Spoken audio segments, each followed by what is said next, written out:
அதாவது forest area அப்படின்னு சொல்லி பிரிச்சு உங்களை கட்டுப்பாட்டுல இருக்க வனத்துறை, இந்த வனத்துறைக்குள்ள ஆடு மாடு மேய்க்க கூடாது அப்படின்னு சொல்லி தடை போடுறீங்களே.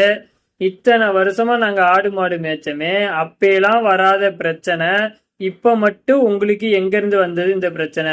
அதாவது உங்களோட நோக்கம் என்ன அப்படின்னா, ஆடு மாடு மேய்க்க கூடாதுன்னு சொல்லி தடை போட்டோம் அப்படின்னா இருக்கிற மக்கள் என்ன பண்ணுவாங்க, ஆடு மாடு எல்லாத்தையும் வித்துருவாங்க.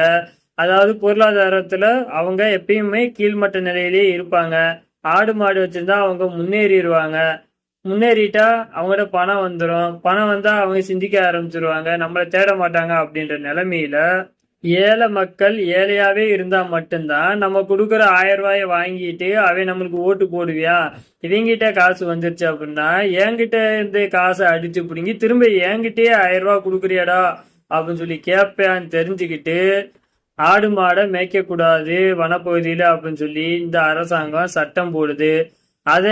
நாங்க அதை எதிர்த்து இந்த கேள்வி கேட்டா இந்த லூசு பயலுக என்ன சொல்றாங்க, விலங்குகளையும் விட்டு வைக்க மாட்டாரு சீமான் அப்படின்னு சொல்லி அந்த ஆளுங்கட்சியா இருக்கட்டும் எதிர்கட்சியா இருக்கட்டும் அவங்களுக்கு கொடுக்குற முரட்டு முட்டா இந்த தம்பிமார்கள் கொடுக்குறீங்க.